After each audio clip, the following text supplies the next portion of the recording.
is money the success meter? Or is experience the success meter? Or what is the success meter to you? And that's something that I think we should all ask ourselves at times, because it's not asked enough.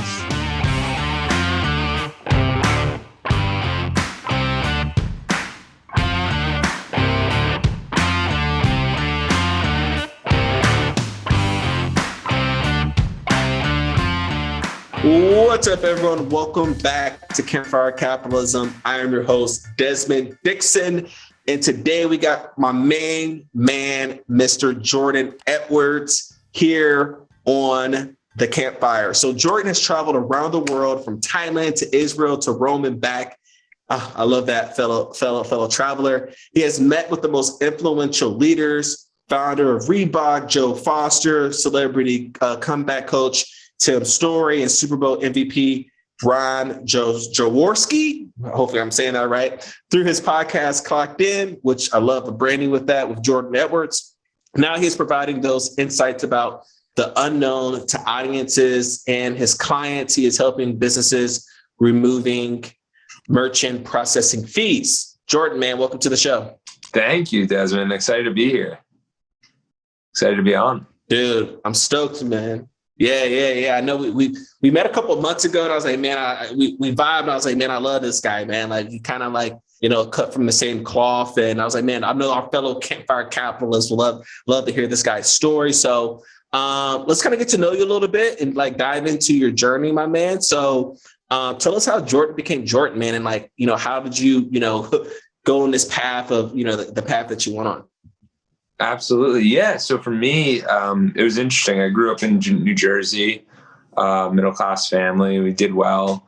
And always in high school, I did football, did lacrosse, just wanted to kind of fit in with everyone, and kind of realized that as I was going off to college, I went to University of Tampa, that being my own person was kind of a very freeing feeling. So I jumped at the limb to go to Tampa, went to school. And while I was there, I was always exploring, doing new things. Like, for example, I started with lacrosse, realized lacrosse wasn't for me, decided to join a fraternity. And then I proceeded to actually study abroad, which broadened my horizons exponentially. Like, Desmond, when we travel, it really opens up a lot of horizons for us and allows us to see a lot more. And what ended up happening to me was I was going through this, and I was doing everything my parents are like, you got to do this, you got to get a job, you got to live this life. And I'm like, okay. And there was always a component of me that's like, I want to do my own thing. I want to do my stuff. And it was interesting because as we continued to grow, as I graduated and as I went on these different adventures and different locations, I started to realize that for me, some of the ways of doing that was meeting with different people and learning from their experiences. So I remember vividly, after graduation, I accepted this full-time job. And what ended up happening was I went to one of these conferences. It was actually Grant Cardone's conference. And it was me and two buddies. And it was probably 3 months after graduation. And everyone there is selling something. And I'm like, did we show up like without the pamphlet? Like, did we not get the message? What are we doing? And what I ended up, what that led me to was writing down my goals for that year, being like, I need to start a business. I need to run a marathon, because I always thought that was an incredible feat. And then the last one was actually, I graduated an accounting degree in honors, and I was like, let me pass all 4 sections of my CPA. Now, it's interesting as we go through this process, because as I was developing each of these areas of my life, I ended up building the business. I was coaching people one-on-one, and then that's transitioned into groups. The marathon I actually ended up doing in Lake Tahoe while I was in Tampa. And what happened there was Lake Tahoe's 6,000 feet elevation. Tampa's like -3. It's 0. We're right on the water. And so that elevation had a factor, but I ended up completing that, which was an incredible journey. And the CPA, actually, I ended up failing. I did not complete that. And I share that because every journey has many failures. And most people don't highlight those. They highlight, hey, we made a huge success here. We made a big win here. And we need to talk more about the failures, because that's what puts you in the proper position that you want to be. And I realized quickly after I didn't pass that I was like, why am I spending my time doing this?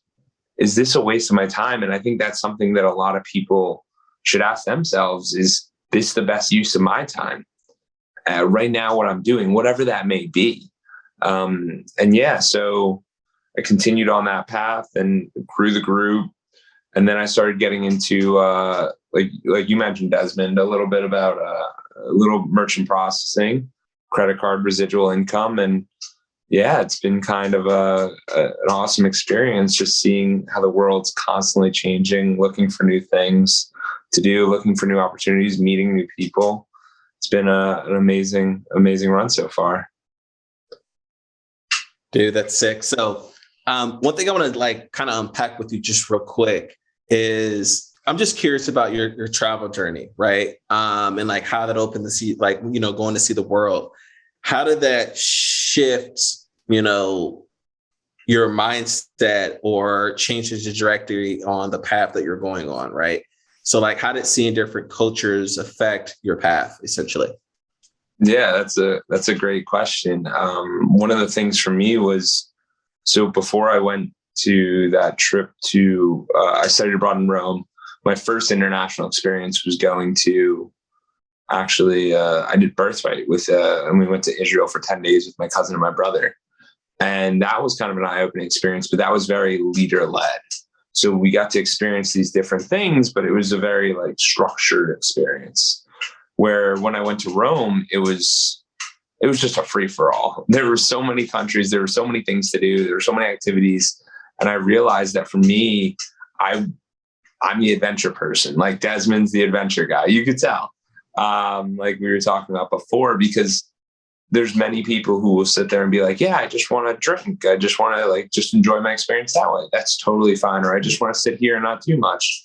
For me, it was always, let me see as much as I can. Let me do everything I can, because I always viewed it as giving myself, and I know you're going through this now, a broader perspective, so we can understand how people live. Like when I was in Rome, these people they worked hard, yes, but they would take off 3 hours in the middle of the day to have lunch with their family. Like it's bizarre.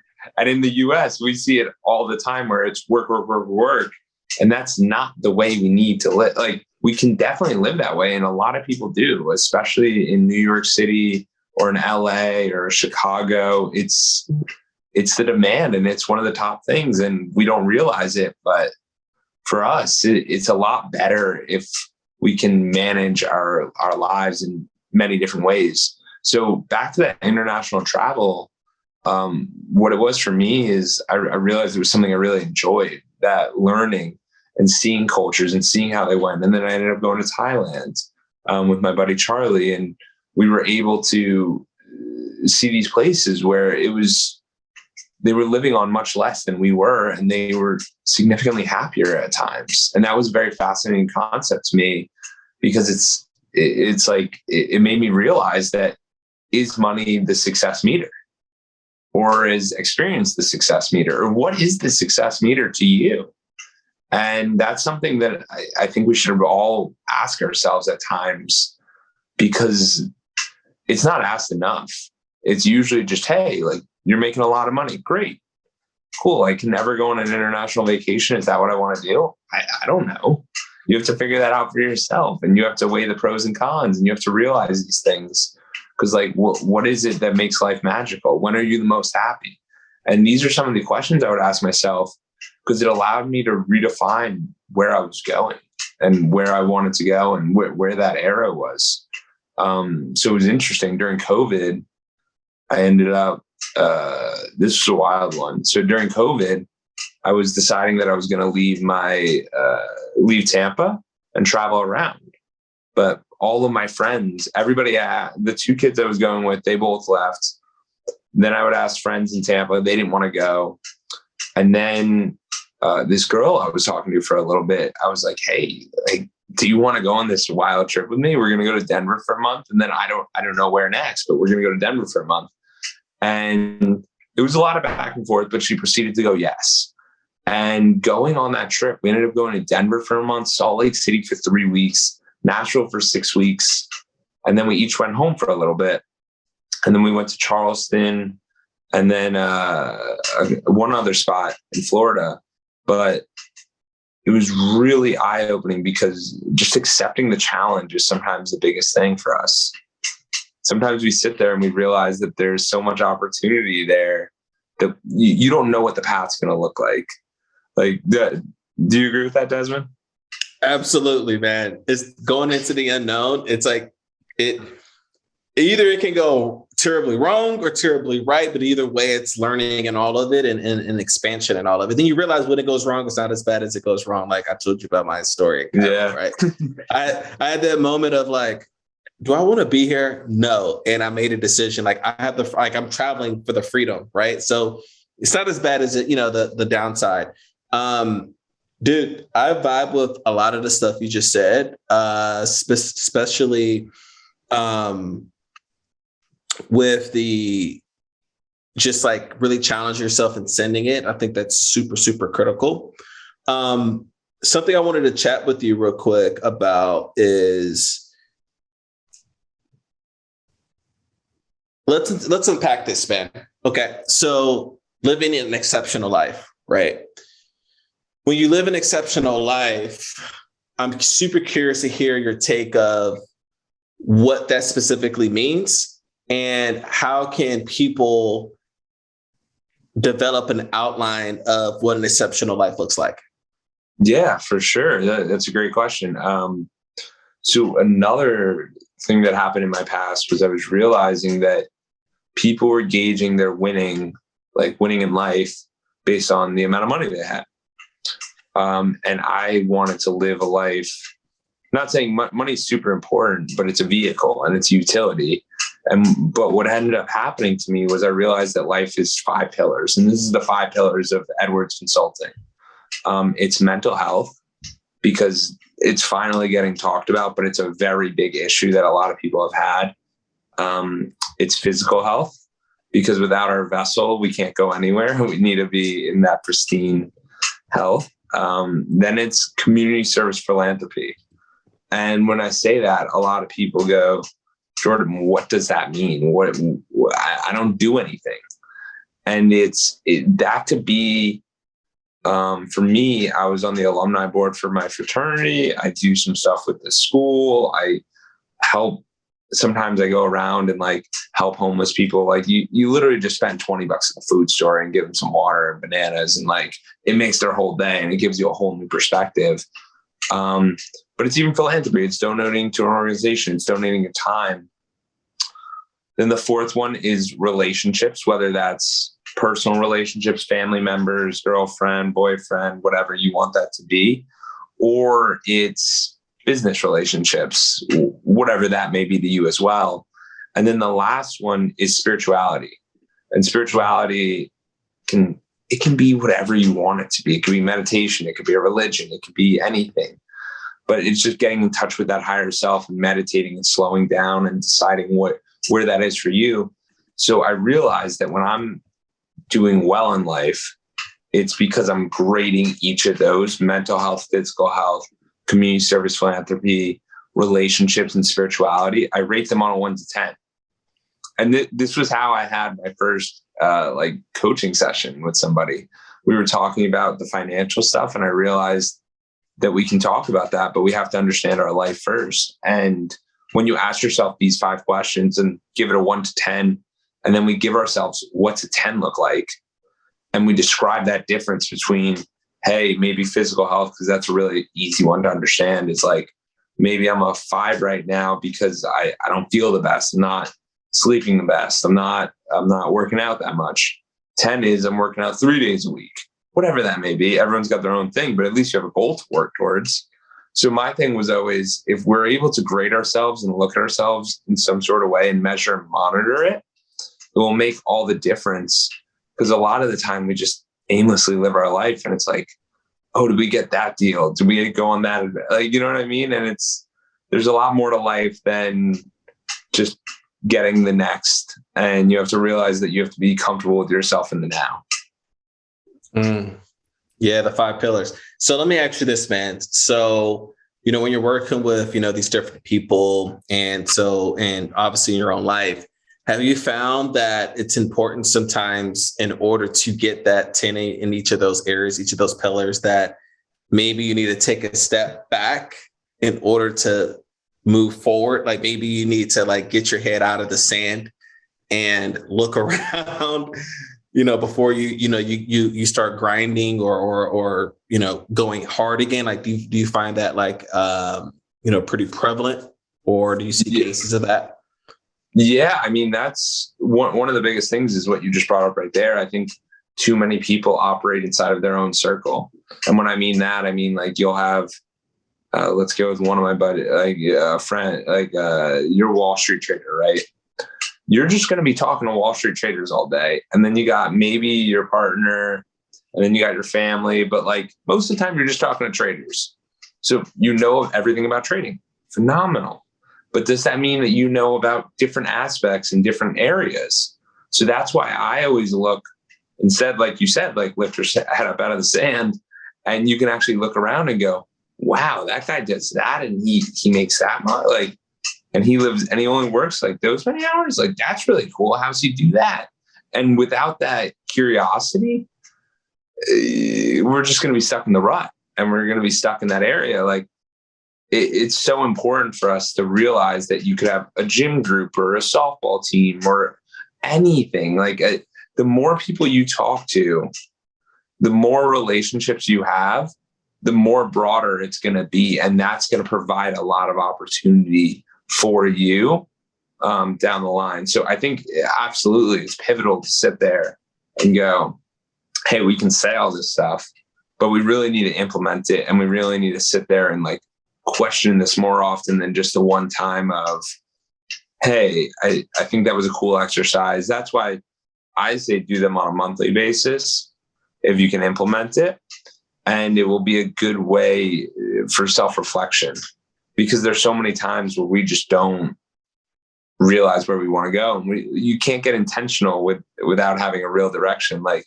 Desmond, you didn't just end up wherever you are in the world. You had to say, there had to be a moment where you're I'm going to go on this trip. I'm going to go do this. And those thoughts end up happening. And when those thoughts happen, then we can actually take action on it. But before the thought even happens, they have no idea that anything's happening at that moment. It's really interesting. Dude, I feel like this thought happened. I think this is full circle. Maybe it's divine while we're on the call right now, because you're one of my favorite homies I met through the podcasting world. But Istanbul, Turkey was my first ever international trip as a kid. And it blew up my perspective, because I was an inner city kid here for a science fair, and I met all these people from around the world. And it just shifted my paradigm of, wow, the world is a lot bigger than a little bubble in Dayton, Ohio, right? And now I'm back in Istanbul, Turkey right now. Isn't that freaking crazy 14 years later? But dude, okay. So I think it's funny how you mentioned the, hanging around with the same crowds, because just like it was for your Wall Street broker buddy, I think the same thing is prevalent also in entrepreneurship as well, right? Because I know you brought it up. I was like, damn, maybe I'm hanging around and talk to too many entrepreneurs, right? Because all my circle is people who are investors and entrepreneurs. And, I don't have too many friends in art or, just doing different stuff, or I don't go out of my way to network with those kind of people. Because I also, the other side of the coin is you want to be careful of who you surround yourself with. But I guess there needs to be some healthy curiosity outside of the normal influence zones, because that can also drive creativity, right? I know that when I take a step back and look at my situation and get out of do mode and get more into be and being present, I'm actually able to see a lot farther in terms of vision and direction, and allows me to execute more efficiently, because now I'm executing on a very clear path rather than just be busy just to be busy. You know what I mean? I'm not getting into kind of productivity, but you always oh, I got to find something to do. I got to be busy right now. I got to feel like I'm moving towards my goals, right? Rather than, okay, what, like you said, what does a 10 out of a 10 life look like? What's the big picture, and then what steps can I take consistently in order to hit that thing rather than being bogged down with busy work, right? So it was the first thing I thought about. I was like, man, I hang around a bunch of entrepreneurs. And then I was like, yeah, taking a step back helps me be more productive, right? But I mean, even what you're doing, I think, is a really good thing, because you say you talk to a lot of entrepreneurs, and maybe you do, but like when you're doing your travels, you're still interacting with the locals and the interesting people. And I mean, I applaud you, because when I was doing that travel with my girlfriend, we were talking to new people all the time. I didn't know half the people, which is the coolest thing. So I think you're spot on. But another way people, something really interesting is that another way people don't think about it is, if you want to communicate with certain people, they always say the 5 people around you is like your biggest influences. But what they never talked about was, if you read a book, you read a Tony Robbins book, you're kind of speaking with Tony Robbins. He's talking to you and you're listening. If you listen to a podcast, you're listening to Jordan and Desmond. You're kind of around us. Yeah, it was such a fascinating concept that I realized that if I took in the information from these certain people, I didn't need to find a person. You can find a person, yes, which is always good, because then you can ask them questions. But there are people in our lives right now that it may be hard to reach somebody. They might be busy. They might have a lot of stuff going on.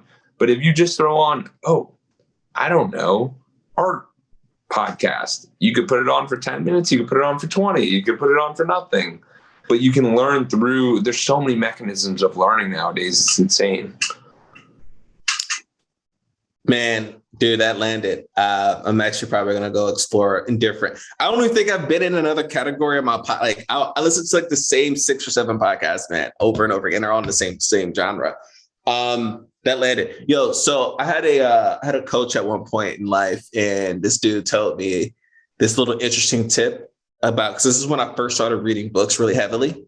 Like my first 40 books, which I was like kind of get really heavy into reading as an adult. Yeah. And this dude was like, I want you to read these books as if as if you feel like you're the author of those books.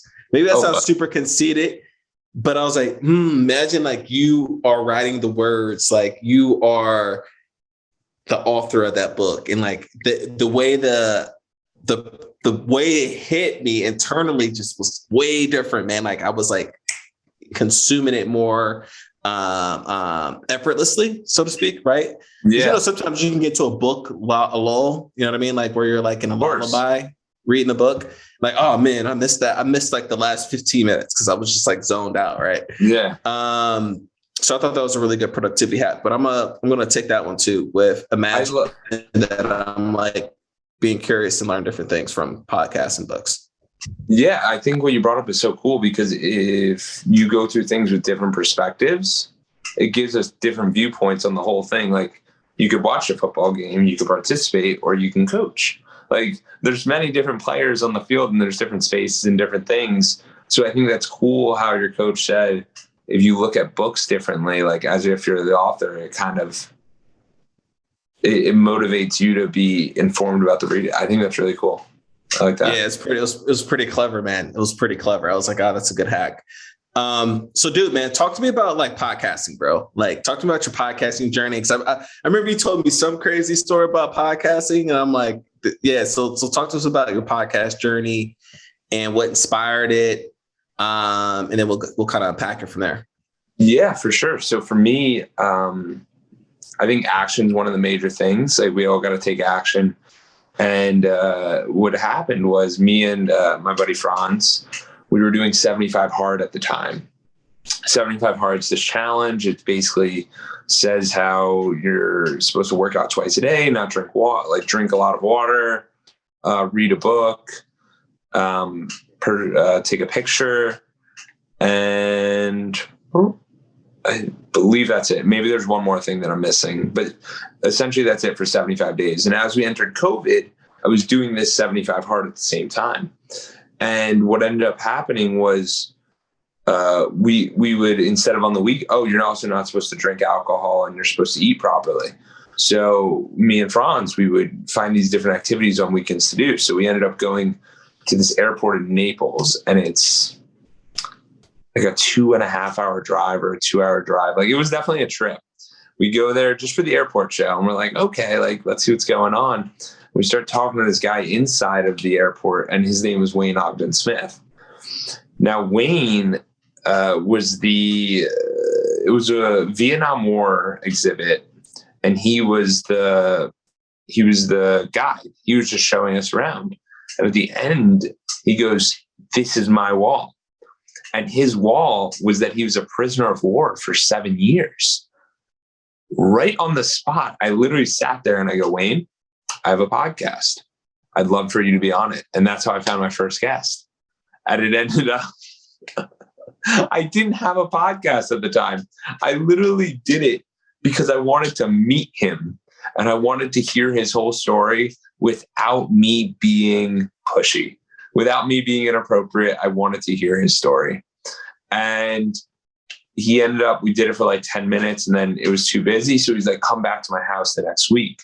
So me and Franz ended up going to his house, and it was this incredible thing. Because how does this happen? Because I have a podcast. And it's ended up transpiring to, I had the founder of Reebok on, I had Lee Steinberg on, and it was all just cold reach out or asking them for a reference or asking somebody for help. And people are so receptive in the podcasting community. It's incredible. And one of the biggest hacks that a lot of people miss is that they think it's all about the audience. They think it's all about the people, and it is the value. But when you're a podcast host, you gain so much from each of the speakers, and they enter, in essence, your network, and you can have that deep conversation with them. So it's been an amazing ride. It's #clocked in with Jordan Edwards.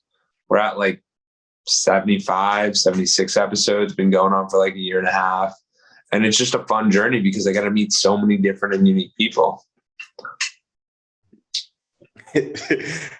Literally, I have okay, all right.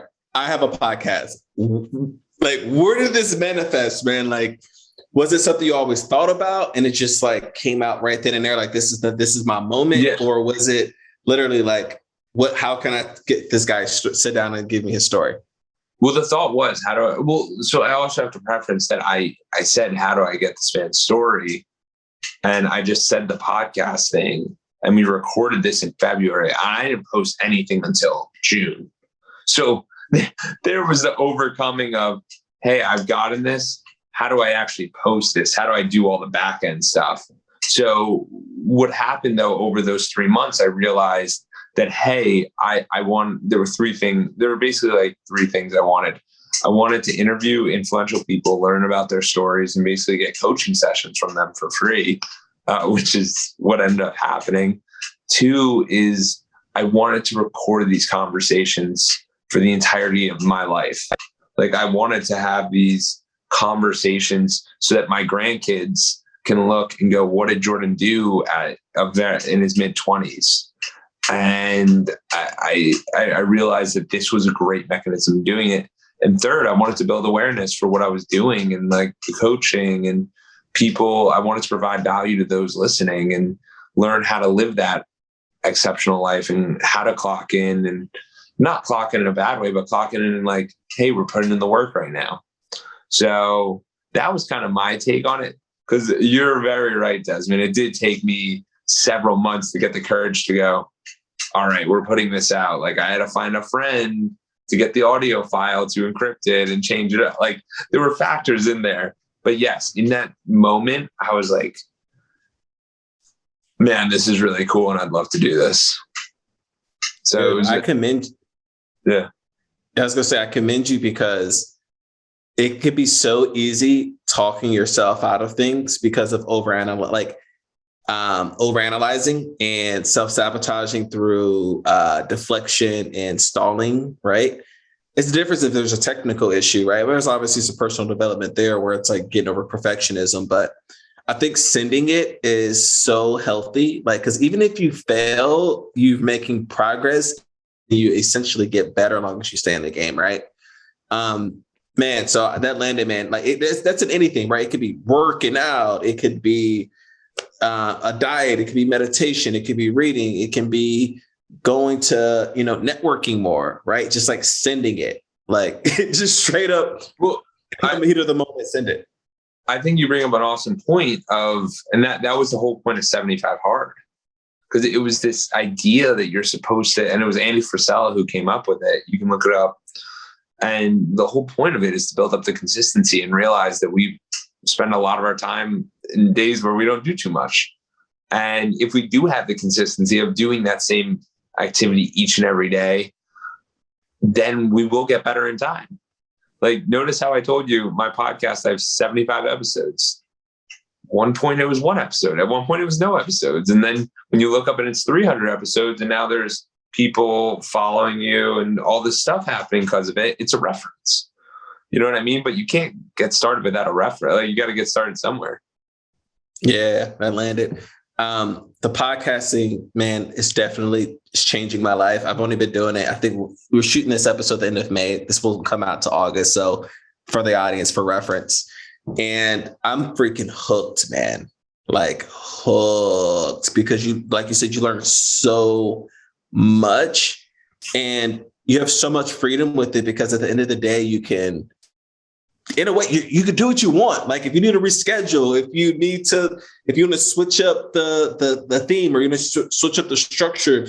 I know some people, like I talked to Dr. Harris, he was, on an earlier episode, he was like, dude, I do the pod anytime I want. I don't follow any structure. I just like, sometimes I post once a week, sometimes I post twice a week, sometimes I don't post, right? Like he just has fun with it, but he focused on providing value and just meeting awesome people. And I think it's some of the most savvy networking that you can do, because it takes a lot of talent to hold a conversation and also to be curious in other people. Because I think that's a lost art in society, is curiosity in other people. Dude, this is fascinating. So what's your plans, man? Because you're a young guy. Right, you're a young buck, right? I think you're still in Florida, right? So, yeah. What's your vision, man? Like, what's next for you? What you got unfolding? Yeah, so I mean, for me, I got a couple things. I got the podcast I love to grow.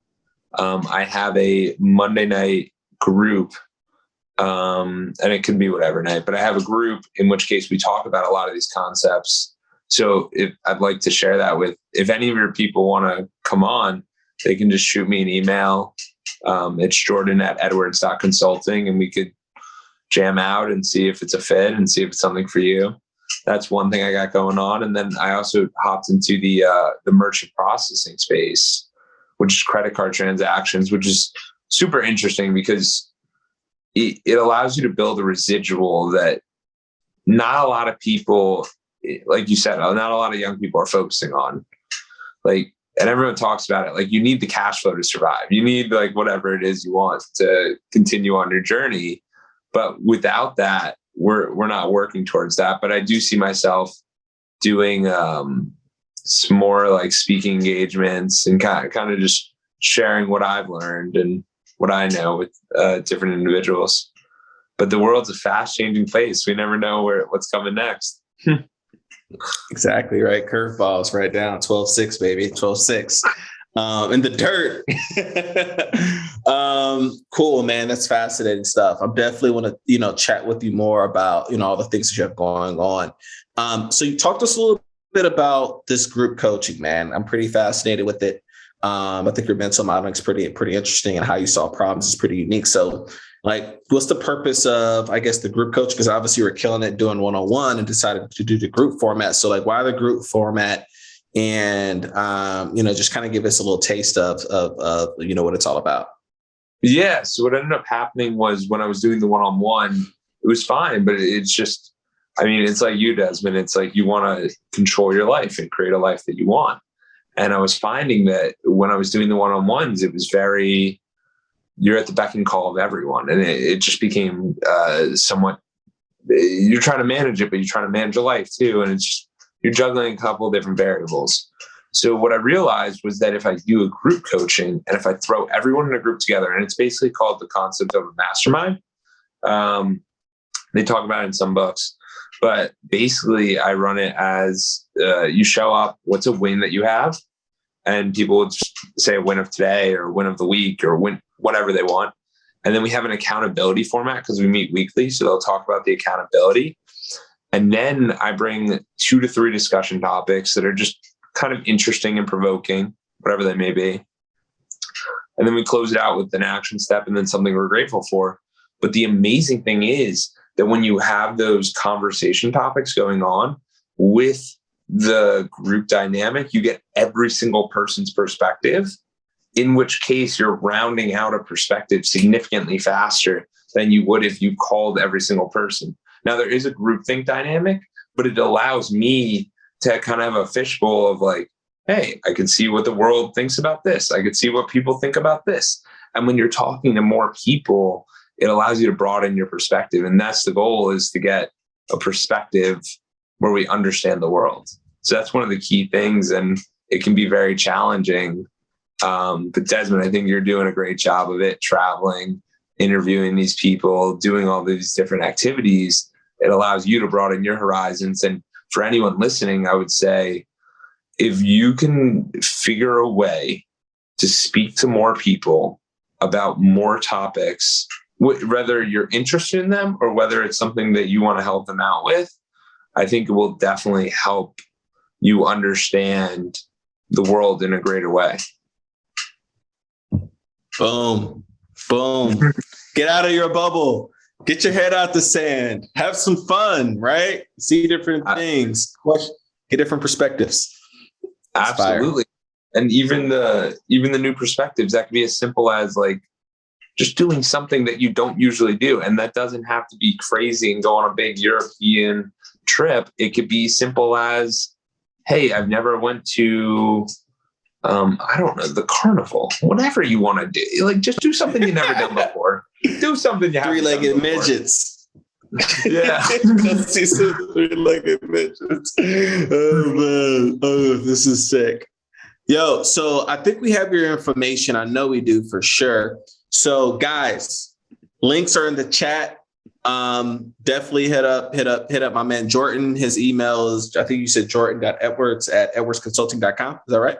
No, close. It's jordan@edwards.consulting. No .com. Keep it simple. jordan@edwards.consulting. Got it. Boom, boom. Perfect. So I'll add all that. So dude, it was awesome having you. It's always fun. And thanks for coming to the Campfire. I loved it. Thank you. This is great. Peace. So guys, you made it to the end of the show. We're so grateful that you gave us your most precious resource on the planet, which is your time. Feel free to check out the links in the chat. Go check Jordan out unless you're driving. Get to your destination first. That's always most important. And we'll see you at the next Campfire. Peace.